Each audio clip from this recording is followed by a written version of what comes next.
the book. All right. Got the book. Yay. Exciting story. But first, let me introduce you, those of you who have not met Pete before. He is joining us live from Australia, so we're happy that he got up early this morning, and he's early tomorrow morning for us. Wow. And is joining us. So that is really wonderful. We're so happy to have him. And for those of you who were at the Reincarnation Symposium, if your feet haven't touched the ground yet because of his presentation, I totally understand. It was absolutely fantastic. And I love, Pete was the one who suggested the topic of expanding consciousness. And I think that's so appropriate for where we are at this day and age. Besides the book that we're going to be talking about now, he also wrote Quantum Consciousness Journey Through Other Realms. And he was the president of the Michael Newton Institute. He's on the board still. And he's the founder of the Institute of Quantum Consciousness. So in the new book, his character, so this is a fiction book, but weaves in everything that he talks about in quantum consciousness and more, and into this beautiful mystery, love story, healing story. And if any of you have read Celestine Prophecy, I really feel like this book takes Celestine Prophecy to way other levels, weaving in all of this expansion of consciousness. So Peter is going to talk a little bit about Kelly, Celeste Kelly, who is the protagonist in the movie. I mean, oh, whoa! I hope that's there's a Freudian slip if ever I heard one. Yeah, precognition. I hope. I was thinking about that earlier today when Pat and I were talking. Woo, that just makes me so happy. So Celeste Kelly's the protagonist in this movie, and there I did it again. Okay, that must mean some good things. And Tiffany has joined us. Good to see you, Tiffany. And what I love about this story is that you never know where it's going to go. And it, for me, it left me wanting. I feel like, okay, what's the sequel? Because you leave with some questions unanswered, which I think is a really good thing. And they're just the right questions. A lot of questions were answered, both from a scientific perspective, a metaphysical perspective, a total skeptical perspective. And so without any further ado, I want to turn it over to Peter with this question. What in the world inspired you to write this story? Well, that's a really open question, Carol. And I guess I'm wondering as well whether everybody's read the book or whether I'm going to spoil the plot or how I'm doing here. But it's a bit hard to do a Reincarnation Book Club if you're not going to sort of talk a bit about the plot. So I'll try to leave enough gaps in there that not to spoil a read of it if you haven't had a chance to read the book yet. I wrote Quantum Consciousness best part of 10 years ago now, the first version of it. And then it got picked up in 2018 by Llewellyn Publishing. And they took it on. I self-published originally. And then I thought, it's time for another book. So last year I sat down and I said, I've got to try and write this book. And I'm trying to write this book. I'm trying to write this book. It just wouldn't come. And if you know anything about books or bringing messages from the other side or whatever it is, they just flow. So my dear partner, Melina, she made a suggestion to me because I'd written some Facebook posts that are a couple of years back now about snapshots from the future. And someone was saying, hey, I'm in 2056 and the world's amazing and this is what's happened to the medical system. Or they've said, this is what's happened to the economics of the world, or this is how we've restored the planet. So there was like these postcards from the future sort of thing. And she said, well, you know, you wrote those things on Facebook and they were better than anything else you've ever put on Facebook. Not that I'm not sure if that was a compliment or not. But she said, why don't you try your hand at fiction? So I sat with it and I thought, yeah, well, how would I do this? Because a lot of our work over the years has been the mix between the spiritual pieces of science.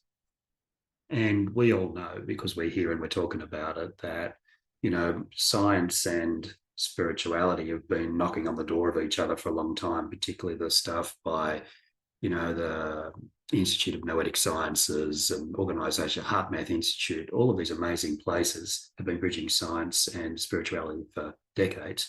But when you put consciousness into the mix, everything gets absorbed into consciousness because consciousness is everything. So it covers the whole landscape. So my challenge was to write a book about a scientist that went spiritual. And what she did was she started to explore, and she's got a very strong scientific brain. And I had a corporate career where I was very much head-based for about 20 years when I started my working life. So I'm familiar with that mindset, and my own evolution into spirituality had a different mindset. So this was an opportunity to try and bring the two together. And a lot of the research, I did a lot of research into quantum physics. I did a lot, and my own personal experiences came through as well.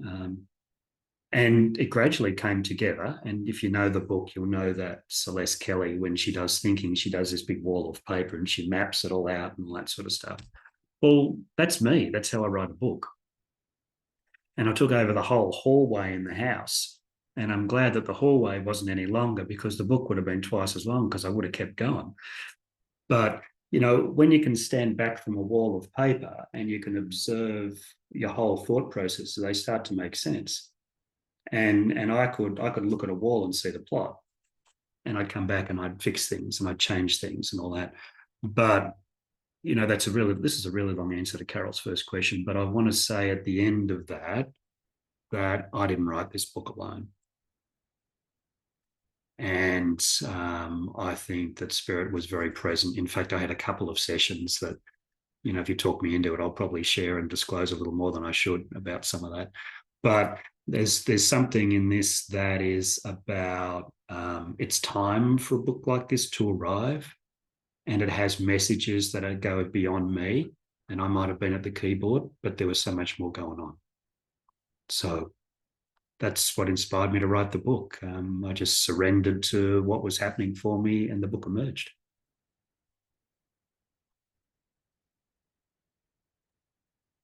I love that answer. And now you've got our interest completely piqued by share those experiences.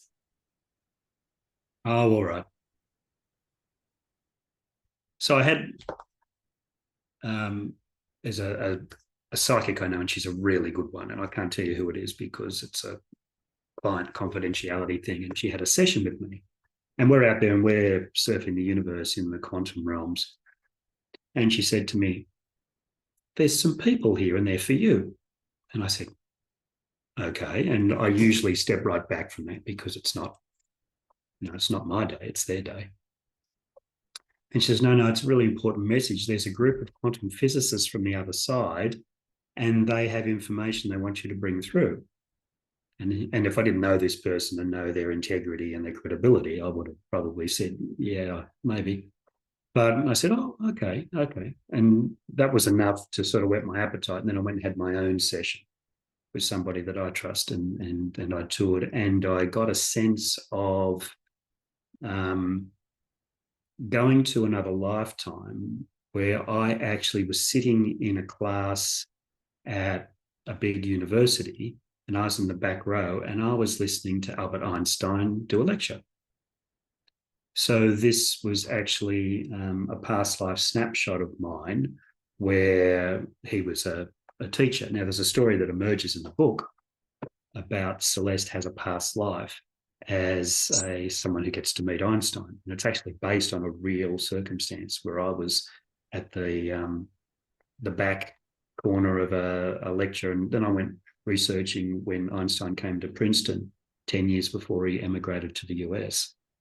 And I researched all into how that happened, the lecture that he gave, and it connected with the past life vision that I'd had at that time. And I connected that as a real story into the book. And I embellish it, of course, because that's what you do.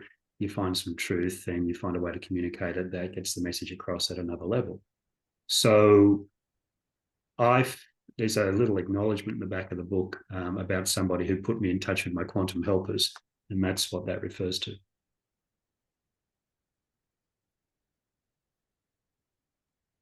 I think that is awesome. And, you know, it makes me wonder what we could accomplish when we connect with these people who have done the quantum physics and other expansive approaches to life.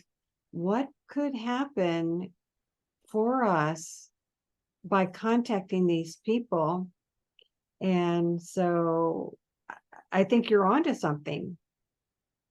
I feel that there is a time that we're in now where the veil is very thin. And I think that there is an incredible amount of support for us that comes from beyond this particular 3D dimension that we're in. And I feel that's everywhere. And I see it so often in sessions. In fact, can I read a quote from the book? Yes. That stresses this point, because this is, if you've read the book, you'll know that there's this guy called Bob that turns up, interdimensional Bob, who's like a bit of a guide, helper, whatever it is, and his complete connection emerges in time. If you've read the book, you know what I mean. But Bob says at one point in their conversations when he's in contact with Celeste in meditation, humanity is at a crossroads and will soon move through a period of transformation as you learn more about yourselves and your place in the universe. One of the things you will discover is that much of humanity's potential has been limited at both the individual and collective levels. These limitations were installed in most of the systems on the planet. Those of us from elsewhere have been watching for a long time, waiting for this moment, and it has now arrived. You are entering a time of profound discovery, and we are supporting your efforts with great love. Not all are ready for change, and it will not be an easy road, though the support for these changes comes from all corners of the universe. Now, paragraphs such as that one is the sort of thing I've been hearing for years from clients as they talk about the helpers who are supporting them and where they're coming from. And I know that we see a lot of distress in the world, but I feel that everything, bursts into flames just before the phoenix rises. And I feel these are the times that we're in. We all came here deliberately to be part of it, and we all have a role to play. And whether your role is just holding loving space for family, whether it's to be part of these changes, whether it's to have a simple conversation that awakens someone up to there's so much more to them than they are. And I know many of you are in the healing arts as well, and that is sacred work when you help people understand who they really are. So I guess at the end of that, all I can say is thanks for coming. Thanks for being here in these times, because that was a choice, a courageous one. So good on you. I so agree. And I also agree with the concept that all the chaos that we seem to be experiencing is, it has purpose. And in Chinese, I love the character for chaos includes the radical opportunity. And so that's the way I look at all of the chaos that our world is facing. And so when I ask what my job is, oftentimes it is about holding the energy of unconditional love for everyone to move through this chaos to what we're meant to be. Yeah. Beautiful. That's it, Carol. There's a t-shirt right there. Yeah. And I love how in this book and in your work, you talk about how we are remembering our magnificence. I never thought of myself as magnificent until reading your book. And so I have to confess it's taken me a while to embrace that big of a word, but I love that you plant the seeds for us to do that. What I love about what you just said, Carol, is that you came to that realization by yourself.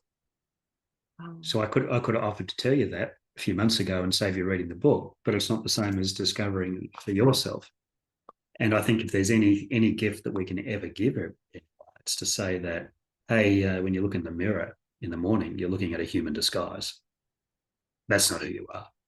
But it's a very carefully chosen disguise out of 8 billion options that were available. So it's an important decision. It's a valuable decision, but it's not who you are. And if we can help anyone just break the shackles on our conditioning that this is it, we're this three-dimensional being and that's all. But everybody has out-of-body experiences, dream states. Everybody's had some contact with the metaphysical at some point, but our conditioning tries to hide it under the covers. But the covers are coming off now, and everyone's understanding that there's so much more to us. So, and this is part of my role of having to surrender, being a therapist, a hypnotherapist, all of these things on the way through. If you want to be a true facilitator of consciousness, then you work in a landscape without boundaries, and you can only work in a philosophy of service.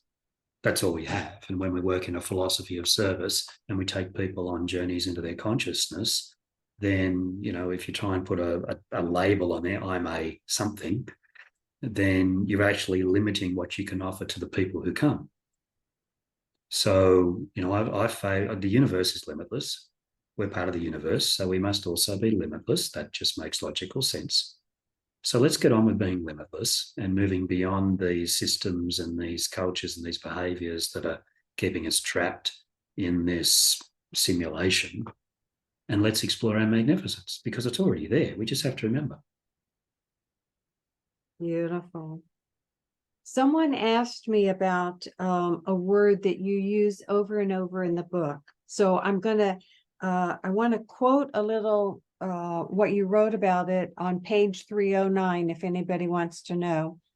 And you say, we don't just observe the universe, we shape it, and it responds to our every whim.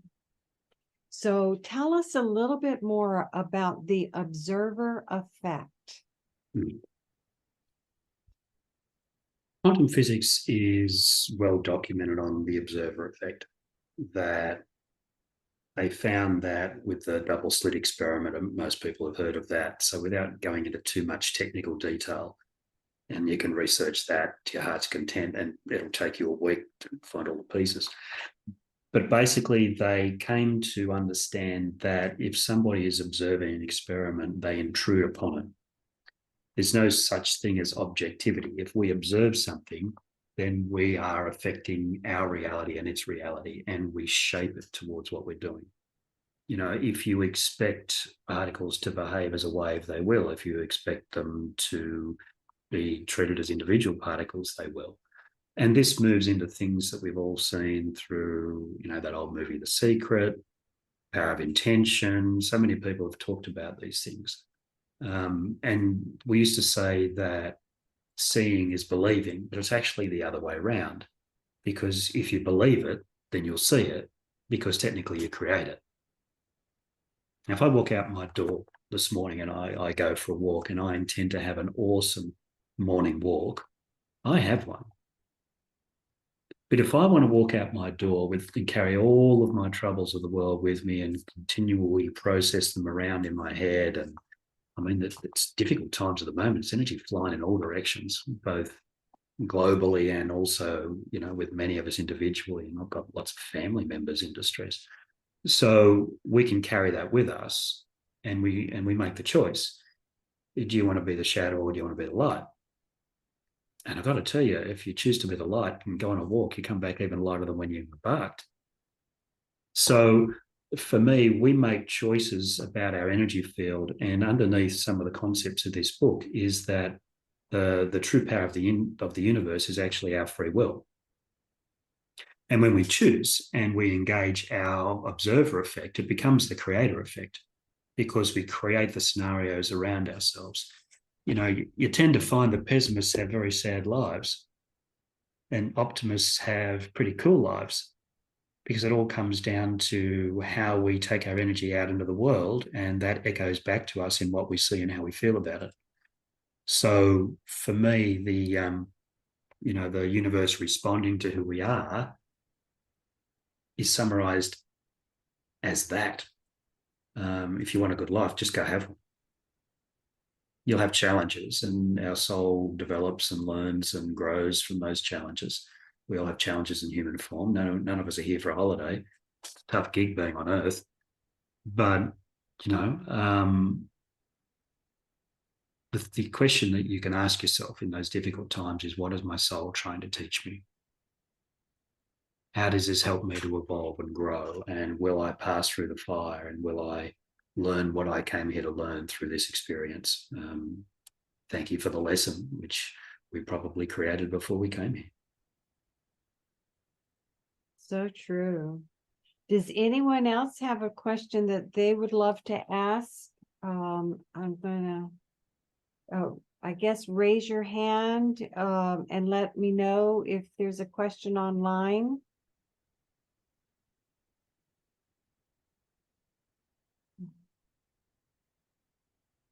And drop something into the chat box if you want to.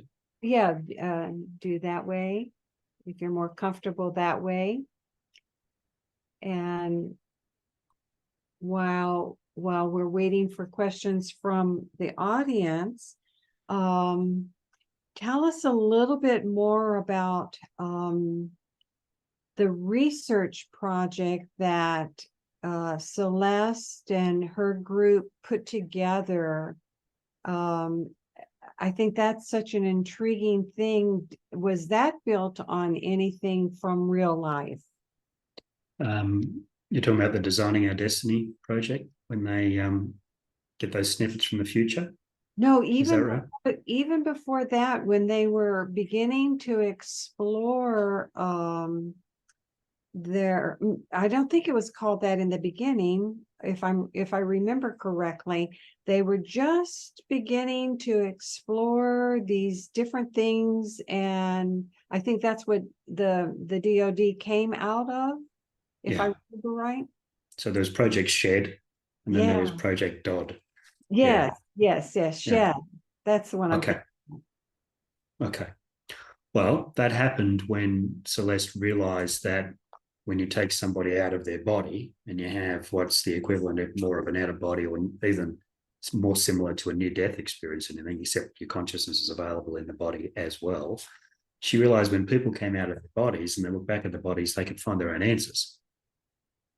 So she started to run an experiment, because she was charged with the responsibility in her PhD of trying to find the other dimensions that people talk about in like M theory, which is the amalgamation string theory, or some of the other ones that are put together in the most beautiful way. So she went looking for the scientific background behind the many worlds interpretation string theory, and discovered this other dimension where we could lift people into in order to get the answers that they seek.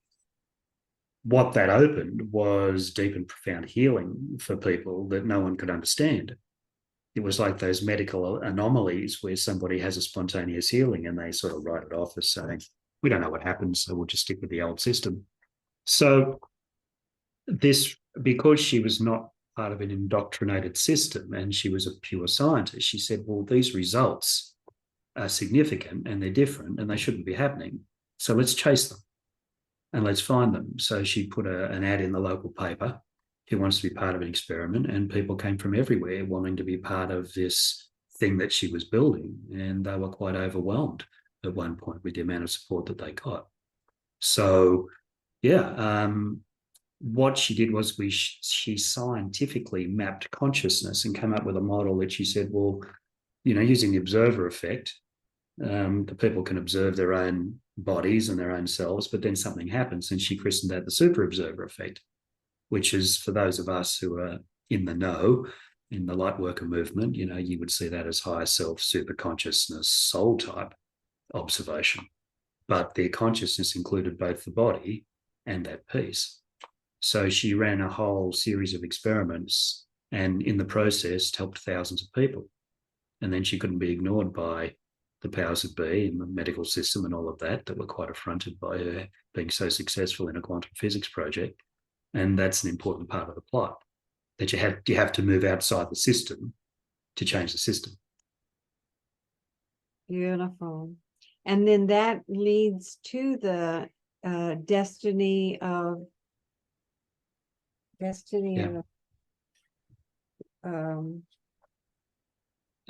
Designing our destiny. Designing our destiny, yeah. I was missing a word there. Yeah, well, they had an interesting experiment where somebody moved outside their body and was talking to them from a future year. And she thought, well, that's a little weird because they are moving outside of time and space as part of what they're doing. They're moving outside time and space, but this person's speaking from a place where they're only 25 years old and the year is 2072, something like that. So how can that be? And they ask the person, and the person says, well, I'm the body, I'm the next incarnation of that expanded self. So then she realizes she's got a working model for reincarnation that's scientifically proven. So then she starts to leverage that with the next thing. She says, well, let's go into the future and let's talk to these people and let's find out what's happening there. And when they ask questions about what's life like, and they get all sorts of different conjectures and feedback, and this is what's happening, this is what's happening.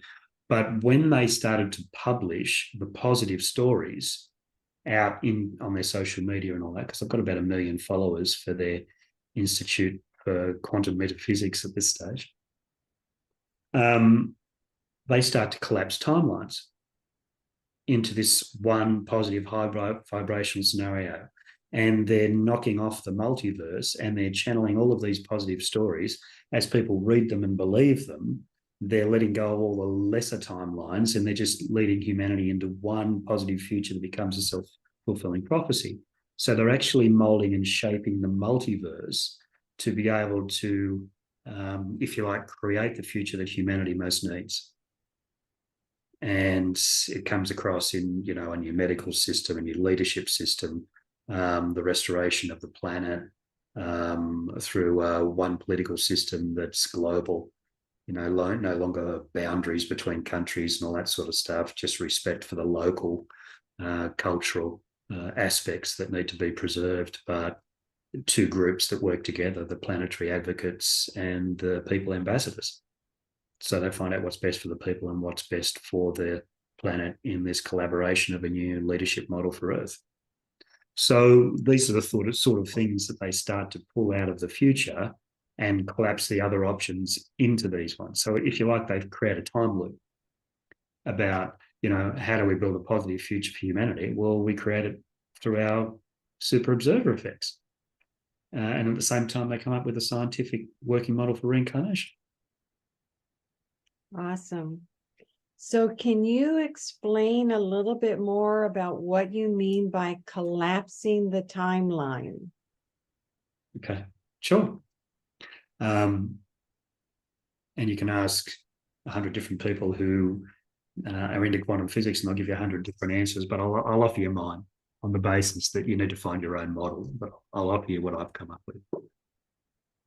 Because if I don't, then that doesn't fit the whole concept of the multiverse anyway. Everyone has to have their own model because it's a multiverse. So we all have our own, and we might have many between us. So my take is that whenever we make a decision, we split into two timelines. We went that way and we went that way.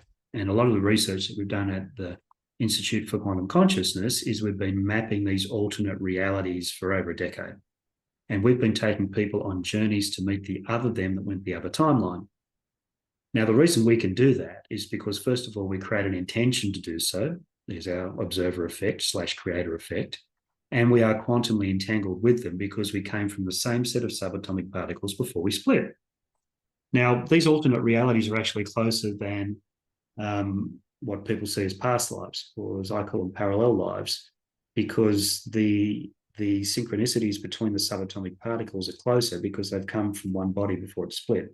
So quantum entanglement is very, at a high level. So it's easy to tap into the other realities. Now we go in and we make all these little decisions, and we all have lives, and the multiverse continues to unfold in terms of the original concept put forward originally in 1957. But I won't go into the history of that. I did all that at the Reincarnation Symposium. But what happens is we all make these individual, and collectively humanity shifts in certain directions through these multiverses with all of the different versions of us that are there. Now, we're not always going to make good choices. We're going to make bad choices. In fact, humanity is very famous for its bad choices. We do war, and we do poverty, and we do greed, and we do materialism. We make a lot of lower vibrational decisions when we could be making higher ones. What they mined in the future was they were looking for versions of the client in their next incarnation that came from a positive world. And when they started to pull the positive stories out and they fertilized them here, they were making the other timelines dissolve because the lower vibrational ones were no longer in the line of sight. So if you have a positive future, it's like a vision setting. It's like a vision board. Most of us have done vision boards over the years, or we've set goals in our life. You focus on the goal and you tend to turn up there. So by taking these positive stories and publishing them globally, everyone got enrolled in the stories and started to create this new world that was happening, taking us away from the lesser options. So the timelines that were going to take us in the wrong direction started to dissolve because people were inspired by the new direction that we were building. This, I mean, for me and for all the research I've done, this actually makes logical, scientific, philosophical sense. Can't say it can be proven as a scientific theory. I can't say that if you took this into any of the big universities around the world, they'd probably think I was completely nuts for floating the notion. But if you sat down with somebody who's a true believer in quantum physics and a true follower of the multiverse and string theory and the other dimensions, you would have a really interesting conversation with them. They wouldn't be able to rule it out because it fits with their methodology and the philosophy behind their theories. That's wonderful. And it seems to me as if you're changing the future by even observing it. You're shortening the time between the future and the current is what I'm seeing. Yeah. Well, time's an illusion. We all know that. I love it. I absolutely love that. Yeah. I mean, we all, we say time's an illusion. And if I go back to the regression work that we were talking about before, Carol, that we think is a little more out of fashion these days. And remember, when I started as a hypnotherapist 20 years ago, I'd take someone to trauma when they were 5 and they'd be expressing the trauma of the 5-year-old. You take someone to another lifetime, and what we used to see as past life work. We go there and, someone's writhing around on the bottom of the Colosseum while they're getting eaten by a lion. And they're tossing and turning and, quite distressed in the chair. I mean, this is 2,000 years ago. But, they're still experiencing it in the here and now. So what really is time? Einstein's theory of relativity makes perfect sense. When you get to a black hole, time slows down. There's a distortion. And we've all had times where time seemed to have stretched when you're somewhere where you don't want to be. And then you've seen that amazing movie that's over before you start. So, time is more malleable than what we know. Einstein went so far as to call it an illusion. It's more in the way that we think time and space rather than in the way the universe actually works. And it's time for us to realize that we are physical, people, physical disguises in a metaphysical environment. Once we realize that we're not really physical, we're metaphysical, we can work in that environment and do things that we didn't think we could do otherwise. We're connected with other people. Human consciousness is something that surrounds the landscape of Earth as a whole other layer. We can tune into the Earth consciousness. We can tune into the consciousness of humanity. I mean, nothing is separate. And it's time for us to realize that's who we are and how we can explore that for the good of humanity. You know, and when there's conflict in other parts of the world, and we all know about that now, we're at war with ourselves. And it's time for us to realize that if we can create peace within consciousness as well and be peaceful with ourselves. So, you know, the times of some of those bad decisions are over. Humanity needs to move ahead in new ways. Exactly. Wow. And you know, I look at the world situation as a mirror of the collective consciousness, showing us those places where we are looking at the shadow. And by looking at the shadow and peeling that away, that we reveal the light.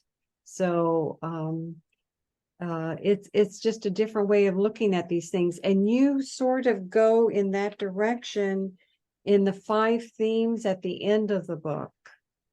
I don't want to go there yet. I want to save that. But can you can you talk a little bit about the super observer and how it relates to group regression, group meditation, or group experience? There's some reasonably well-known research called the Maharishi effect. And people talk about this in other books, Greg Braden, Lynn McTavish. Lynn McTavish has, she talked about it, I think, in The Field, that book. She's published things like the intention experiment, etc. And a whole group of people, I think they did this, Philadelphia, I think, was one of the cities that they chose, but a whole group of people meditating significantly lowered the crime rate for the period through which they were meditating. They meditated on peace, and they sent peace into the collective environment of a major city in the US. And they did this in a number of different ways. And, you know, it's something I haven't looked at for a while, so the exact detail is a little more fuzzy. But it was christened the Maharishi effect. And for us to understand that when we put our energy fields together and we seek a higher purpose behind that connection that we all take, we can change the world. I think it was the Dalai Lama who said, if you want peace in the next generation, teach every 8-year-old on the planet to meditate, and we'll have peace within one generation. And I love that because he's echoing something that does exist. I mean, there's a lot of work that's been done on this, and Greg Braden himself talks about, and he and others, they talk about this square root of 1% to kickstart consciousness. The square root of 1% of 8 billion people is only about 8,000 people working together to kickstart a change in consciousness. We're well ahead of that. So the consciousness shift has already started, and it's picking up speed and momentum. But when we meditate and we expand our energy fields, whether it's Celeste's experiments in the book, whether it's us when we meditate, whether it's when we leave our bodies at night, when we move out into that greater consciousness, we can accomplish so much more. And when we're out there, we connect with others. When we're in body, you hold somebody's hand and you connect with them. But when we're out in our expanded states and we join into one wave of consciousness, then that's where we can really change humanity. It's not so much about what we do in body, it's what we do beyond the body, knowing that we are beyond the body, that can really change the world. There's things we need to do in human form as well.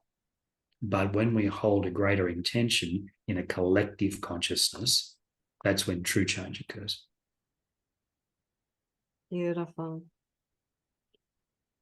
So coming back to the designing our destiny, I was going to ask if you are currently doing some of that in your present work, but I also noticed on your website that you have the 2028 project. are they connected? Yes, there's a You want story. to tell us You more want the about story? that? Yeah, yeah. About 4 years ago, um, I sat down, I think it was 2019, 2020, something like that. I sat at my computer and I said, if I was a time traveler and I was coming from 2028 and the world was a better place, what would I want to travel back in time and tell the people? So I shot about a 7 minute video, say, hi, I'm coming here from 2028, et cetera, et cetera. And I put forward these different themes. Anyway, I put it out there in a few different places and it went nuts and people loved it. And I talked about the new leadership system I mentioned before, how we had the planetary ambassadors and the people advocates, or the other way around, whichever one it was. I talked about how all the billionaires had to donate half of their wealth to world restoration projects. I talked about how the medical system had changed, that the drug companies were no longer around apart from critical pharmaceuticals for medical, but most people were doing the alternative health approaches now with a little bit of allopathic medicine that still helped. So I put forward a whole number of themes and I published some of that and people loved it. People liked it so much that I created discussion materials and put them on the website under 2028 Here Comes the Light as a program where people can download discussion and they have a person who runs the discussion, a convener, and they have these 5 different conversations that they can have with people over 5 separate weeks. We've come into a workshop situation, and 5 groups, they all work together. And I put them all out there for free and people could download them and they started to have the conversations. So in a way, I was starting to do what Celeste was starting to do in the book, except I started early and that's where the idea came from. So people were starting to have conversations of a different type of earth, of a higher vibrational state of being. And I was getting good feedback from people saying, hey, we had the conversation about the new leadership paradigm or the new medical paradigm or the new technology paradigm with no wireless. The concept for technology in the future is that we connect our thought forms to a computer and you don't even need a keyboard anymore. And we just think the words onto the screen through our own observer effect. And because everyone's connected out into the knowledge of all there is, we don't need an internet. There's just one big telepathic consciousness that we all tune into to get the answers that we need for anything. I'm not sure this is a good outcome for Google, but everybody just gets the information that you think a question and the answer comes because everyone's connected into a greater consciousness. So these were the sort of ideas that I started to float and people just loved it. So yeah, the discussion materials are still out there if anyone wants to access them and play around with them. I put it forward as this is the replacement for the old Tupperware party or something like that. You can have a consciousness party instead, and you can have these different themes that people can tune into and work with.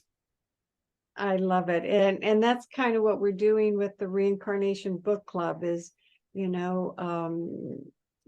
dangling consciousness carrots in front of people to explore. We're all at different levels of seeking and of knowledge, so that we have this group where we can share these ideas and talk openly without fear of being condemned is so important. And I'm really feeling the call, that this one of the reasons why I created the Reincarnation Symposium 4 years ago was that call to bring this work into mainstream. Yeah, and I'm so glad that you have, Carol, because the ripple of this stuff. I mean, you never know how many people are going to watch a video of something, even if they I missed that. In the old days, a radio program. I missed the radio program. But now you're giving eternal life to any of these conversations, and they're still out there for people to listen to weeks, months, or even years later. And they come to that piece of information when they're ready. And the beauty of that, and one thing I want to say to everybody who's either here or watching, don't worry about where you're at. Right. Just keep going. I mean, there was a time when I didn't believe in any of this stuff. Yeah, you were a banker at one time, right? Yeah, I'm a reformed banking executive, for goodness sake. So, you couldn't get much further apart from this stuff than 23 years in banking from an early age. So, I mean, for me, being set free from that environment, I had to understand, I talk about the systems that are based on, control and greed and materialism and that sort of power and that sort of stuff and control. The reason that I speak so openly about that stuff is because I've been part of those systems in my old career, and I saw the banking system from the inside, and I thought, this is just wrong. And but without going down that rabbit hole, because it's not the high vibrational one, but there's something here about we have to see the things that we wish to transcend, and this is not the world that we want. What do we want to create that's diametrically opposed to the issues that humanity face? And like I said at the symposium, we've got systems that are built on, greed and control and fear and all of that. And we just need to say, no, we're not doing that. We're going to build a better world. And here's how we step out and we start to do it. And it's all about our observer effect, our creator effect. What is the world that we want to envisage? How do we bring it into being? Whether it's about reading a book, whether it's having conversation, whatever we want it to be. But there's so much waiting for us. And we have the power to make it happen. Absolutely. So I was looking at my questions that I had in an early question I forgot to ask you. Throughout the book, you use the word meta connected with several different things. So could you explain that for people who might not be so familiar with that terminology? Yeah, well, first thing I want to say, it has absolutely nothing to do with Facebook. Love it. Okay, so I'll say that up front. Yes. But for me, meta is beyond. Yeah. It's the metaphysical. We're not physical, we're metaphysical. I've had so many clients say to me over the years, I just want to know that I'm normal. I say, well, I'm very sorry, but you're actually paranormal. And normal is usually somebody's idea of how you should be as they try to impress their system onto you. So you're not normal. No, I'm just not your normal. So we're either paranormal or supernormal. That's it. And we've got to get over that because that's who we are. Okay, there is no normal. Okay. So normal is usually a system that you have to comply with. So express your normality or your paranormality to your heart's content. So for me, meta is something that goes beyond. We're not physical, we're metaphysical. There's science and there's meta science. That's another term that I use in the book. Meta science, we need to return to true science. Science was originally put in place as an exploratory landscape without bias in any direction. Okay, that's what true science does. People say follow the science. It's actually follow the doctrine when they use that term. So for me, true science is the trailblazing exploration of things that serve humanity and take us further. And we shouldn't leave no stone unturned. And when something amazing happens, we got to chase that, not write it off as an outlier. Okay. Spontaneous healings. How did that happen? How did Anita Moorjani, who wrote that great book, Dying to Be Me, how did she get rid of the tumours in her body the size of lemons? Why is she not being studied? But they kept her in hospital for 3 weeks trying to work out how that could have happened when it wasn't right, rather than hold her up as an example for others to follow. So that's what, but it got her to write a book, and it's a great book. But for me, meta is something that comes beyond. How do we take science to meta science? How do we take the physical into the metaphysical, multi as well? How do we take the universe into the multiverse? This is the stretching of our consciousness and the stretching of humanity's potential into new avenues of endeavour, into new places, new landscapes, new horizons. We should be pushing the boundaries of who we are into the metaphysical and leaving the physical behind. because we've stuffed up the physical. We haven't got a great world. And that's because we've been facing the physical and forgetting that we are the metaphysical. The answers for us lie within the greatness that we're yet to remember for ourselves and discover for the good of the world. And that's where we really need to head. And that's what this book's about. It's about helping us understand what is the untapped potential within the human condition that we also should be pursuing. And for me, and it's been quite a challenge moving from a non-fiction author to a fictional author.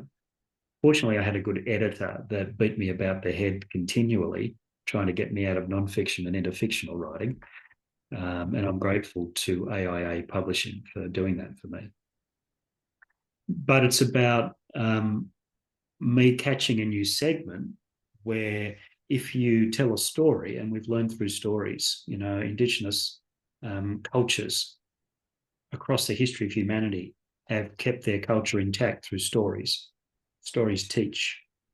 So by telling a story, you can teach in ways differently than what a non-fiction book will.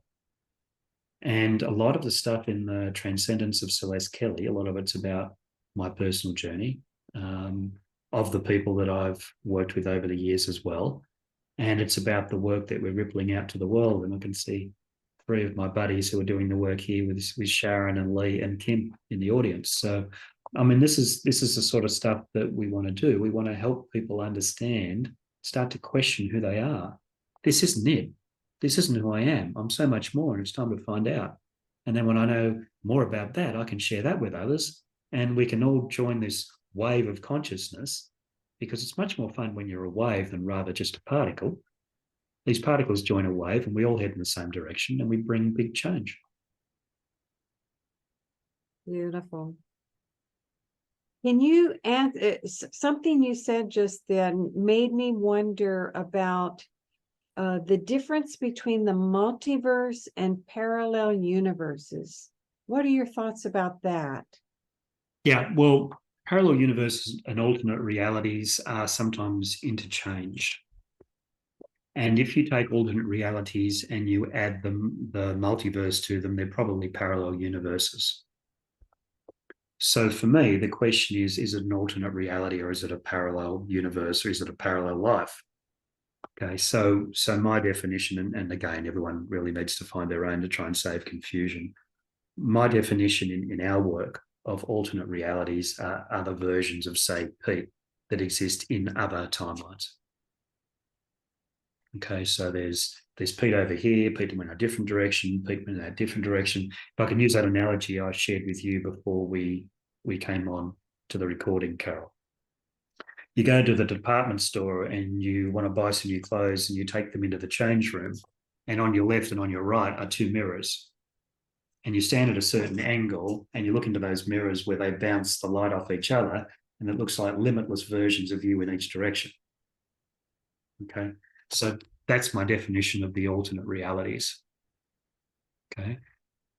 Parallel lives for me is the concept of reincarnation outside of time and space, where my soul is in other versions of other bodies that I've selected to learn different lessons in that particular place across time and space.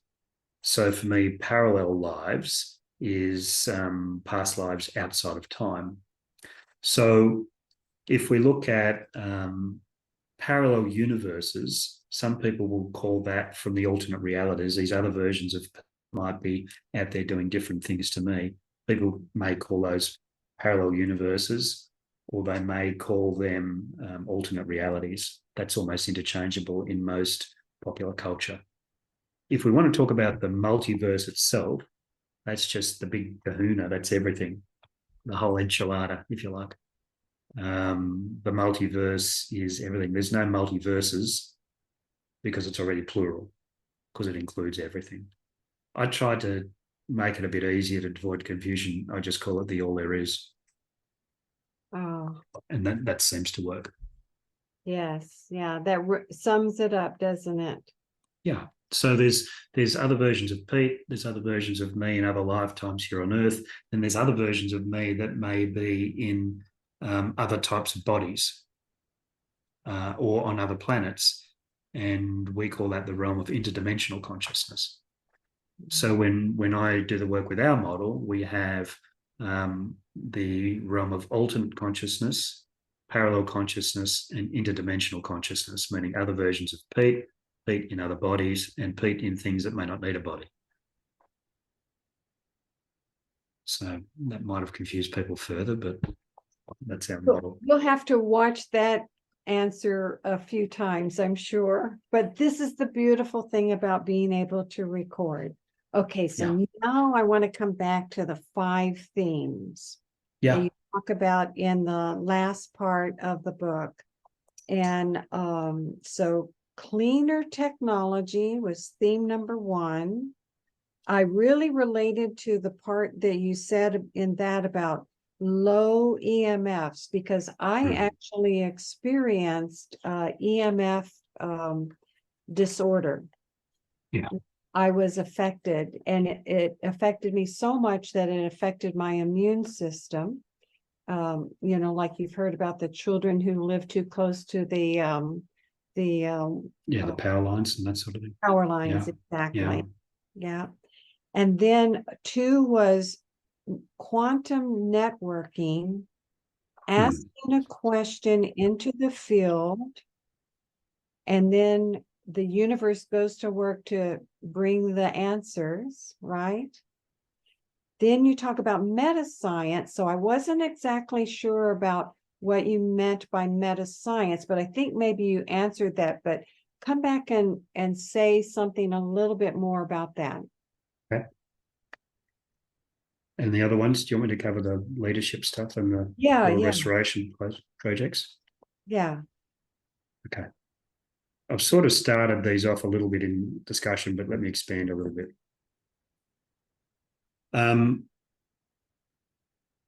Without going into all the intricacies of 5G technology and all of that, and how that's EMF's being ramped up in lots of different ways.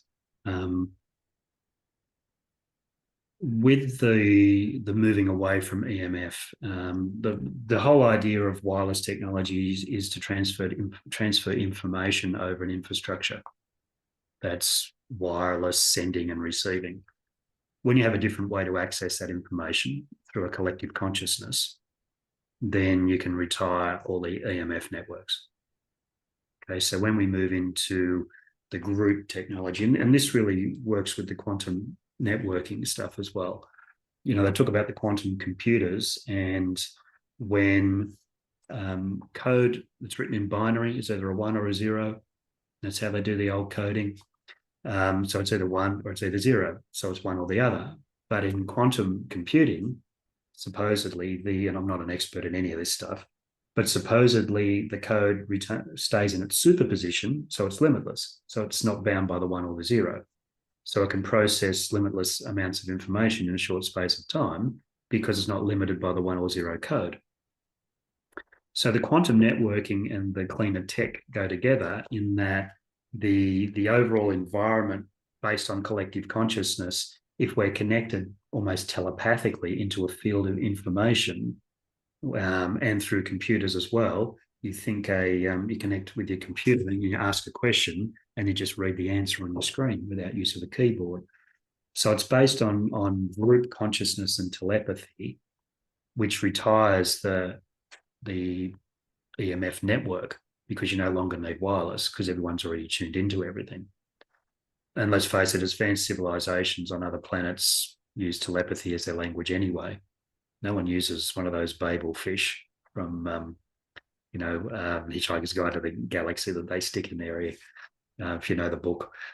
They use telepathy, and that's how all the other advanced races in the universe, I shouldn't call them the other advanced races because I'm not sure we're one of them, but the other races that are supporting our shift are really using telepathy. We know that because that's how people can channel. So that whole cleaner tech and quantum networking means that we fundamentally look at technology in a different way that allows us to get away from plugs and boxes and equipment and just into the quantum field where all the information sits anyway. You could argue that the internet's a subset of the quantum field anyway. So why don't we just go for the field? So that's sort of that first piece. Meta science is really, if you like, a restoration of the true scientific principle of being a trailblazer, an investigator, and a searcher for answers, without being held back by influence and agendas. I sort of talked a little bit about this before, but meta science is about opening to the metaphysical. Okay, a little bit what some of those organisations like IONS and Institute of Noetic Sciences and Heart Math Institute, Monroe Institute, Michael Newton Institute.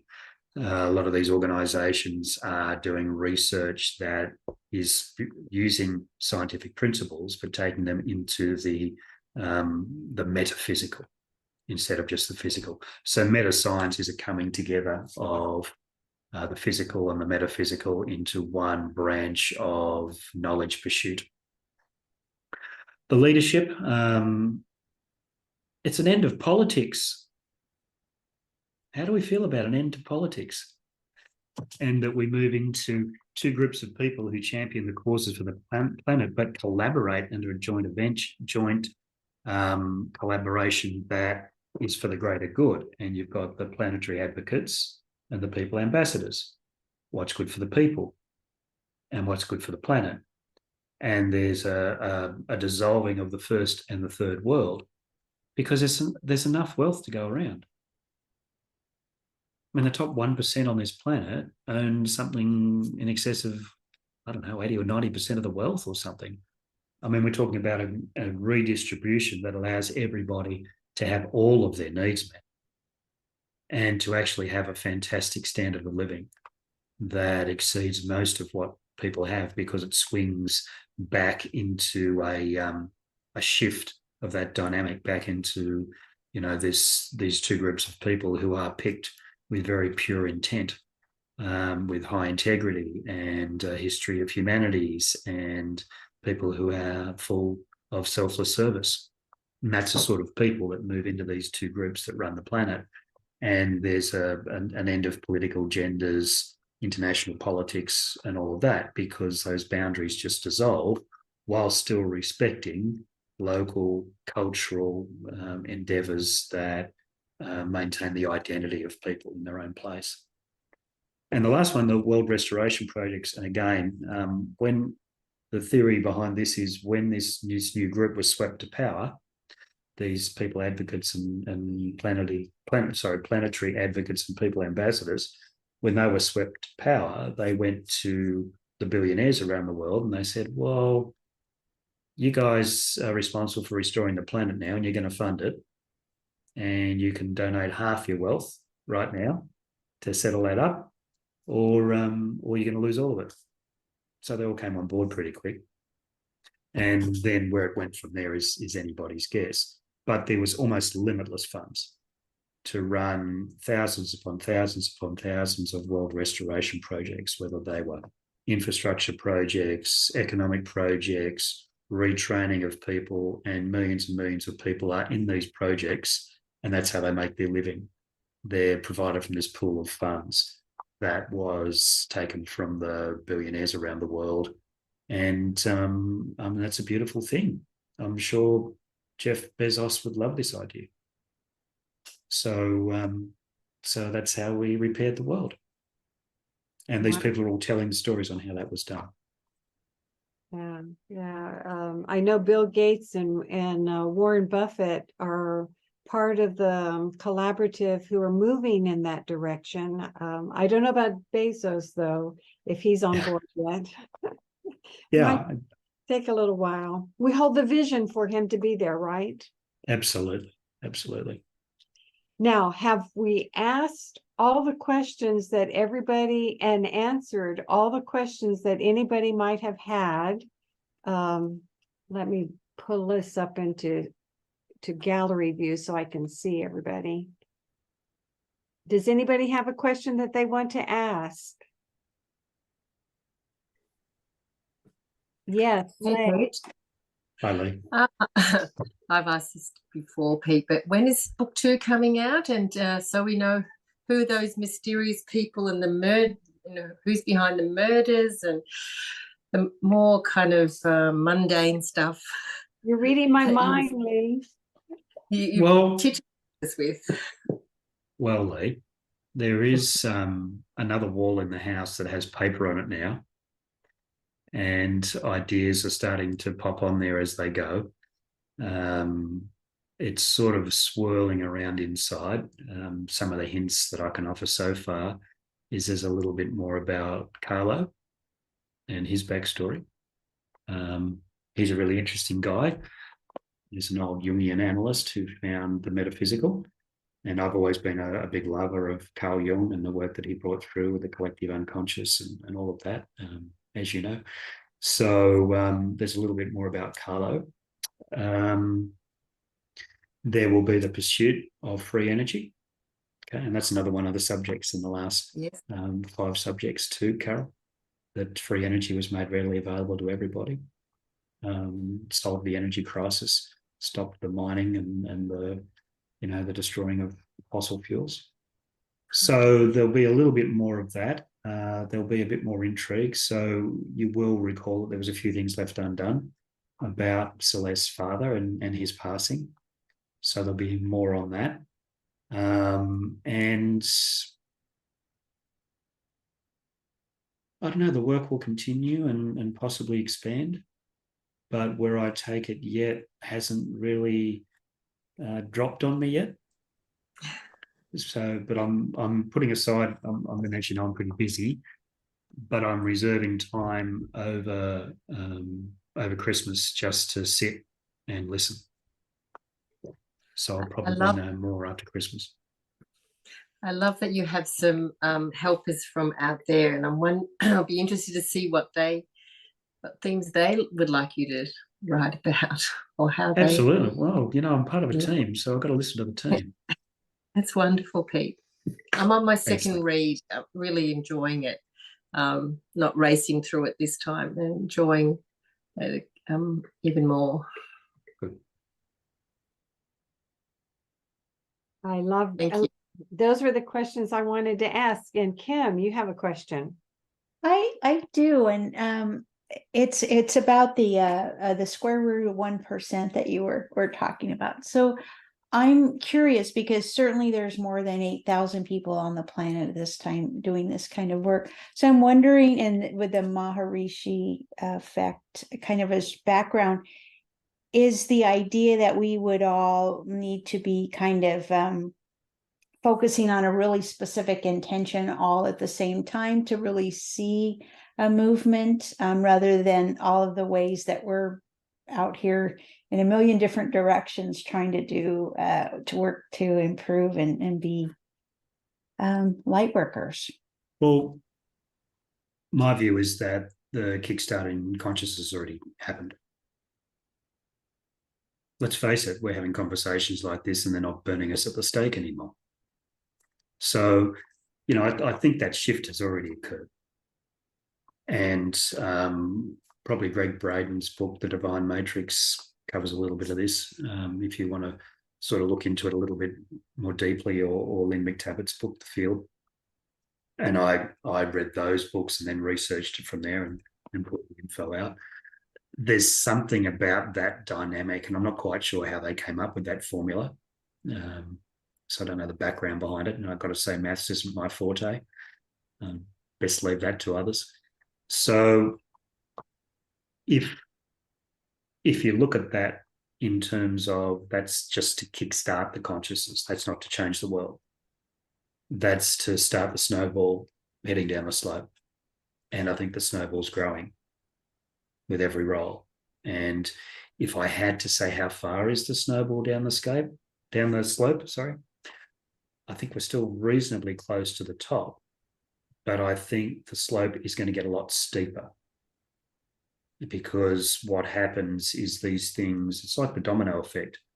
It starts with just one domino and it knocks on another and another and another, and then it spreads out through all of the different avenues that it has. And I'm sure you've seen those videos of someone knocking over 10,000 dominoes, but towards the end, the rest of it just goes whoosh. And I think that if we use that analogy of the slope, we know that gravity is on our side as well. and snowballs don't roll uphill. Once they start downhill, they go all the way to the bottom and there's no stopping them. I actually think we're on that slope and we're starting to pick up speed. We're still up near the top, but we're starting to pick up speed. And I think the square root of the 8% is what pushed the snowball from the top in the first place. Mm. So I think we're on our way, and we can see the distress in the current systems on this planet that no longer suit the vibration of where we're heading. They're in disarray. Some are starting to fail. And I think their days are numbered. And that's when we step forward and replace it with something that's full of light and not shadow. So I think it's game on. Nice. Any other questions? Tom's got Yeah. a question. Pete, good to see you again.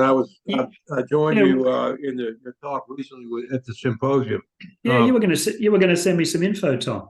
I'm still waiting for that. Are you going to send that through? I'm sorry. Well, if I can get your contact information, Carol, I certainly will do that. Yeah, that'd be great. There Yeah, was Don Hoffman. yeah, you really piqued my interest on that stuff you talked about at the symposium. Well, I'll do that. You're in Canberra, is that right? No, Cairns. You're in Australia, right? Yeah, in Cairns, up near the Barrier Reef. Okay, so but you're something like 16 or 17 hours. Yeah, I'm doing tomorrow, and I'm really enjoying it. So I'm just going to put my email address into the thing here. Oh, great. I'm trying, we have a very robust IONS community group here in Richmond. I'd love to have you as a guest speaker for one of our meetings.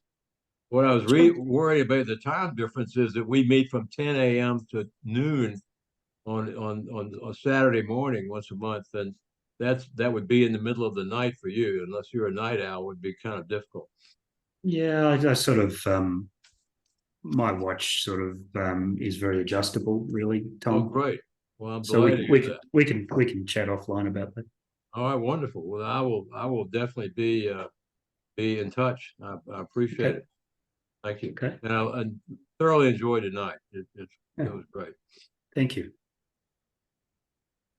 As amazing as the book is, being able to have this one-on-one conversation with you just takes it to a whole nother level. So I can't thank you enough for everything that you shared with us and how open you are to answer our questions. There's no question that is unimportant, because every time we ask a question, it's like what you were talking about, that we affect the universe, don't we? We do indeed. Absolutely. Yeah. So let me ask you one last question before we wind up is, what question, what intention, what thought would you like to put out to the universe tonight, and that we can help hold the energy for?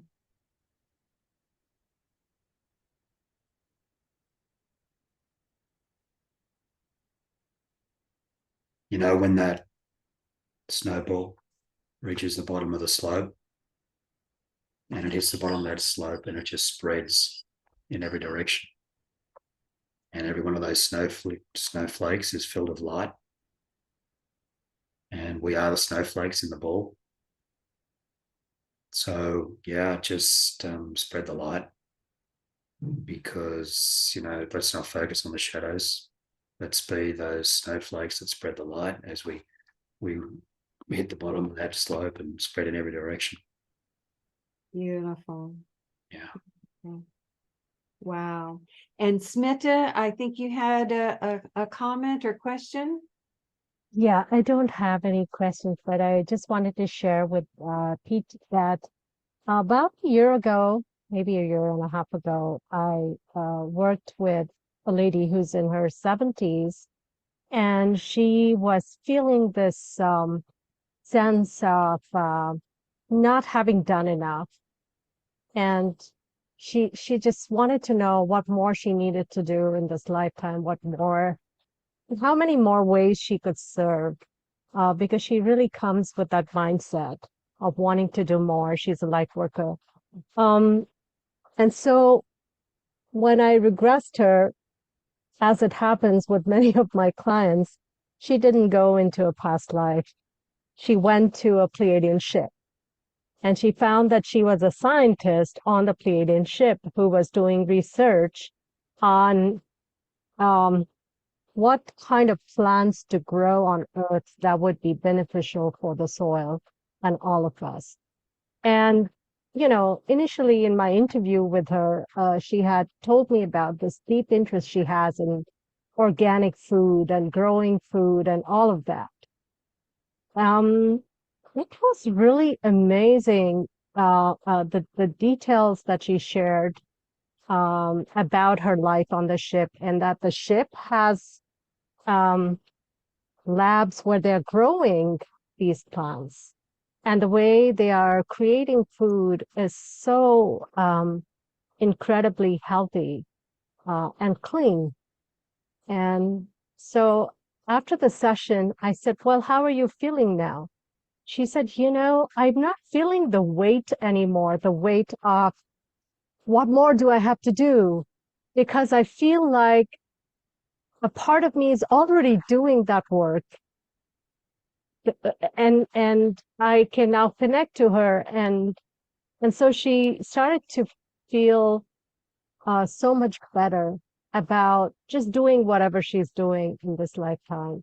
But, you know, I always feel like there's so much, it's so beautiful to meet other aspects of yourself and see how you could be working together. And there's somewhere where all that is coming together for each one of us. So that was one I wanted to share with you. And the other thing was that my guides have been saying for a while now that the direction we all need to be moving into is the direction of collaboration. Yeah. And so today I heard you say that, and it just feels like such a resonance. This is why I nudged Carol to collaborate with me on the symposium. And I felt the urge to connect with more people in the hypnotherapy community, because I feel like each one of us has these beautiful gifts. And it's time to start putting our energies together. So just feeling that really strongly. And you are so inspiring, you know, Thank you. in so many ways. So really appreciate all that you've shared with us today. Thanks, Smita. I mean, there's this whole thing about us coming together with others, and you know, if you got a drop of rain falls on you, and you hardly feel it, but if you get hit by a wave at the beach, it'll knock you over. So we're stronger together when all of us as particles come together and create a wave, and that's where we can take the planet. I love that story about the Pleiadian ship. That's a beautiful one. Yeah. So in the expansion of consciousness, do you feel like as we move beyond the physical, that connecting with our off-world brothers and sisters will be more prevalent? From some of the research that we've done through Institute for Quantum Consciousness, I've come to the conclusion that our off-world brethren in many cases are us already, and that we are incarnating here and there at the same time. And I've had a lot of clients who have talked about, I'm part of a group consciousness, I've incarnated here because I'm the boots on the ground. So my take is that the way to change a planet, Smita's example of that client is a good one. They're actually in the Pleiadian ship, but part of that consciousness is here in her client that's now been awakened through that journey. So I think we are the universal beings, and I think we are bringing change, and this is behind a lot of the new kids coming through. This is about, you know, they don't fit the old system, so they invent this thing called the spectrum. And, you know, they medicate the kids and all that sort of stuff. I mean, all of that is just a new wiring for humanity. And people like Mary Rodwell in my country is working with those families to help the parents understand that their kids are not from here. So, you know, there's more and more of the cosmic and galactic influences that are coming through into our daily lives. And, you know, we're awakening to that. And it's time for us to become the collective citizens that we are. I mean, they're from Earth, they're not from Earth. I mean, it's all a universe. I mean, we're already cosmic. We're already out there in the universe. That's what Earth is. Yeah. So we just got to understand that about ourselves. So tell us a little bit about your upcoming events. I think your November class is full, but the February class is open still. Yeah, February's about half full now. This is the quantum consciousness facilitator training, which goes for 5 days. We work first couple of days with the multiverse and other versions of ourselves. The last 3 days is about the quantum consciousness experience, and that's going up through different realms of consciousness, like I was speaking about earlier. February's about half full now. You can only take 12. So if people are interested, just make contact and we can talk more from there. The big change for February is that we used to do 5 days in a row, but from feedback and from our own thoughts, we're now going to do 2 days one weekend and 3 the next, to give people a break in between. We're getting a lot of people that are coming to the courses from Europe and places like that. And 5 nights in a row starting at midnight is just not good for them. So we're actually going to break up the February course into a 2-day, 3-day split. Good. I hope I'm going to be part of the February group. I know Smith is going to be involved in November, and I'm looking for February, and I think Tiffany is also. Yeah, I penciled you guys in. Yeah. So any last questions before we close up?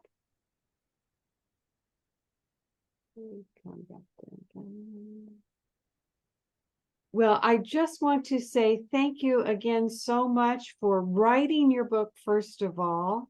What a fun book to read and so inspiring. And I hope my words in the beginning that it becomes a movie come true, and it will make a smashing movie. So let's put that from what do they say, from my lips to God's ears. Yeah, and absolutely. make that happen. And thank you again so much. Can we give Peter a nice round of applause? Yay. Thanks, guys. And can I thank you, Carol, for what you're doing? I mean, the events that you're putting together with Smita and Tiffany helping out with that as well. I mean, you're bringing some great stuff forward. It's just fantastic. You know, this book doesn't get to people without a forum for these conversations. So by offering that, you're helping to spread the light. And, you know, you guys are doing such a wonderful job. This has got such a nice energy to it. Really, really, thank you for what you're doing. You know, a lot of people think that Zoom rooms are impersonal, but for some reason, every time we do a group, there is such a warmth to it that I feel it, and I know other people have told me the same thing. So I feel like it's our collective energy that wants to build this kind of community, that whether we knew it or not, we're writing on the tails of what you're writing about. So how, you know, simultaneous inspiration, I guess you would call it. So I am thrilled, and I will take this video, I'll put it together, do a little editing, put it together, and we'll post it on the Facebook page, and I'll put it on my YouTube channel too, because that makes it easy to access. And we won't have a Reincarnation Book Club in December because it's too close to the holidays. In January, someone finally said to me, you haven't talked about your book yet. So in January, I'm going to talk about Unstuck in Time, which is my book about reincarnation. And And so I'll be sending out information about that. So Yeah. have a wonderful morning for you, Pete, for the rest of us. A wonderful evening, and we look forward to seeing you at the next event. Oh, which, by the way, November the 29th, we're going to have a post-reincarnation symposium gathering. Several people said, oh, this is such expansive stuff. I feel like I need to talk to somebody about it now that I'm processing a little bit. So I picked the date. Peter is going to join us. Smita, Wendy, Tiffany are going to join us, and Lynn Sparrow said she'll join us. I haven't heard from Chris yet, but I will get a bug on that one soon. So join us on November 29th, and let's expand our consciousness a little bit more.